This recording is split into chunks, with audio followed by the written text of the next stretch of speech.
The topic for today is forms of equations. We've looked at a whole bunch of different types of equations. One thing that would be nice is if we know what the shape of the graph is, U-shape, V-shape, or a line. I've filled in the shape for several graphs here. For U-shape, I'm looking for something being squared. So right here, x is squared. The parentheses are being squared, which includes the x. So that's a u. And then over here, if we distributed this out, we'd have an x times an x, which would give us an x squared. So all those would be a u shape. For a v shape, I'm looking for something inside the absolute value symbol. So here's our absolute value symbol, the v shape. -3 makes it a upside down v. And for a line, nothing is done to the x except maybe it's multiplied by a number, like 3 in this case. The last one's a little bit tricky. That absolute value only applies to the -3. So that absolute value, this really just means 3 and it's still a line. It'd also be nice if you knew the names of the forms of the equations. Point, slope, absolute value, and vertex all have a very similar look to them. So here's a vertex form right here. There's a set of parentheses being squared. Here's a point slope right here. There's a set of parentheses but no square. And then here's an absolute value over here. Instead of parentheses, it's an absolute value. Notice all three of those look very similar. For the x-intercept form, I think of that as two parentheses being multiplied together. So x-intercept form I think of as like this. Standard form just means no parentheses. So here's a standard form over here. And that just leaves our mx plus b over here. I now have a little bit of work for you. Would you either on separate paper, or if you already printed this out, do questions 1 and 2 for me?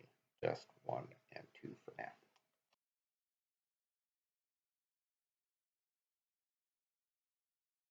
All right, here are the answers. I hope you got something similar to this.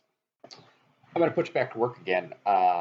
Here are several items. They each have a mistake. Would you look through and see if you can find the mistake? Pause the video, please, while you do that. All right, for the first one, this is in vertex form, so we won't be easily able to find a x-intercept. The vertex would be at 4, 5.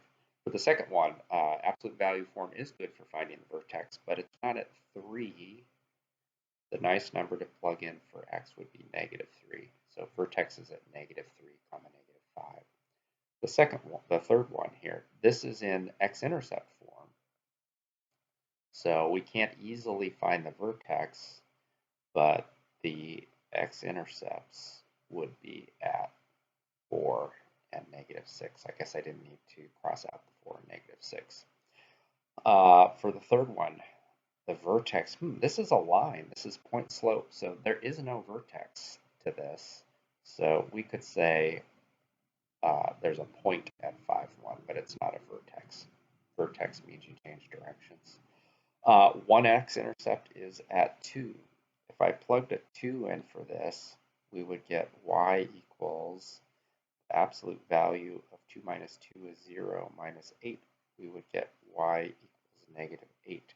That is not a x-intercept then. An x-intercept means the y value is 0. So if you think about this a little bit, to make y 0, then this part here is going to have to be 8, because then we'd have 8 minus 8 is 0. So to make this part 8, we could plug a 10 in for x. And then we'd have 10 minus 2 is 8. Absolute value of 8 is 8. 8 minus 8 is 0. So one of the x-intercepts would be at 10. For this next screen, we're going to focus on what can easily be matched up with an equation, the graph x-intercepts, vertex, or a table. For the first one, we're given the graph. We can just look at that and see where the x-intercepts are there at -1 and 3. We can see where the vertex is and get that marked in easily as well. We could put those points in a table as well. For the equation, we can't quite do that. I've got the vertex, so I could start with a vertex form equation, right? This matches up with my vertex over here. but there could be a number here that I'm not sure of. In fact, it'd be a negative number because it's an upside down parabola. So I can get most of the equation, but not all of it. With the second row, we've got an absolute value equation. The nice thing to plug in for x would be 3. So as far as the table goes, I for sure could start my table here with getting the vertex marked in. I know where the vertex is based on the equation.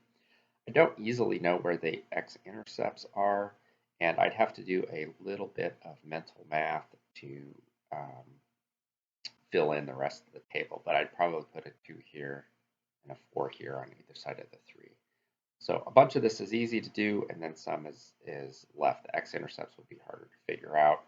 For the graph, I could easily plot the vertex anyway. The vertex would go right there, right at 3, 1. The rest I'd have to think about a little bit. For the third row, we have a x-intercept form equation here. So the x-intercepts are very easy to get. Plugging a -1 in for x here would make the right side of the equation 0. There'd be one x-intercept. Plugging a -3 in for x would also make the right side of the equation 0. There's the other. I could make a table that includes those x-intercepts. So this and this I could do. For the middle, that would take a little bit of work for me to figure out where the middle would be. And on the graph, I could plot the x-intercepts, but I don't know where the vertex is yet, so still needs a little bit of work. Now it is your turn. Would you please just fill out the easier parts of this? Pause the video. You can do this on separate paper, or if you print out the handout on the handout.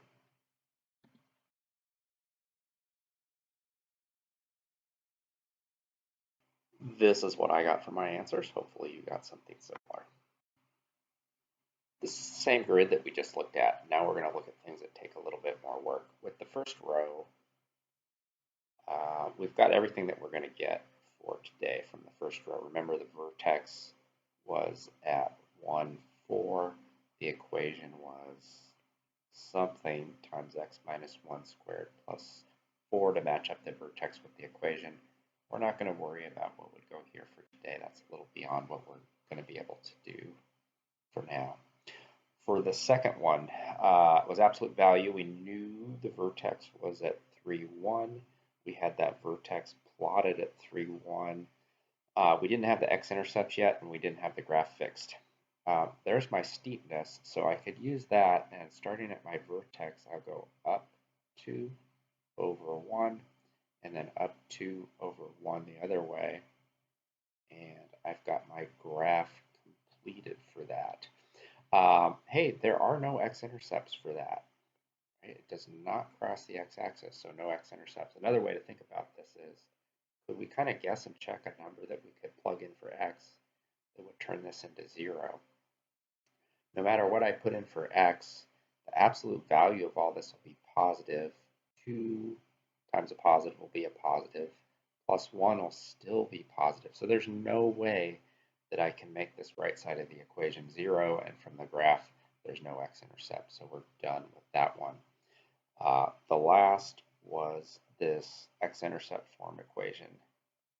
From our table, -3 was one x-intercept. We had that already.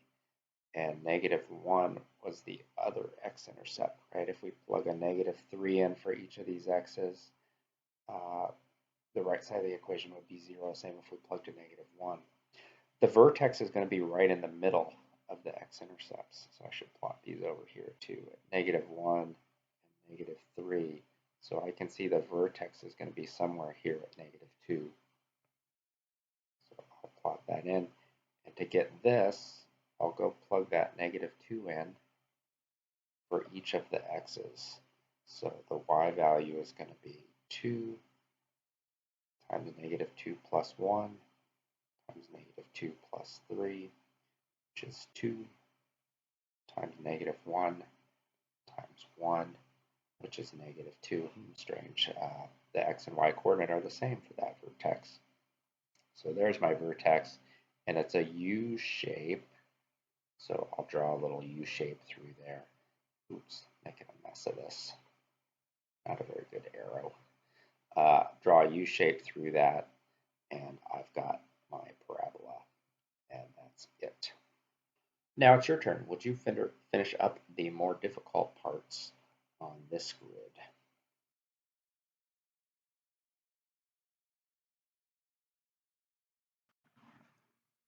Okay, for the first row, we already, on our table here, we already had the x values. Plug those x values into the equation to get the y values, and the table is finished. We can then use the table to come over here and plot those extra 2 points and get the U-shaped graph out of it. The x-intercepts is probably the hardest part of this. First step for getting an x-intercept is set the y value to 0 and then solve the equation. This is kind of a tough equation to solve. You might want to look at the square root video again if you're having difficulty following the steps. For the second row, we had pretty much everything done except we were not sure about the number that went over here in front of the absolute values. I could look at the slope here. It looks like I start here and there's a point there. So I went down 2 units and over 1. Down 2 over 1. That's a slope of -2. And there we go. And that one's done. With the third, the middle of the table would be the vertex. So between 5 and 6 would be 5.5. And then we can take that 5.5 and plug it in to the x's to get the y value. And there we go. Once we've got the table finished, of course, the middle of the table is the vertex, so no problem to list the vertex, and then we can come over here and make the U-shape.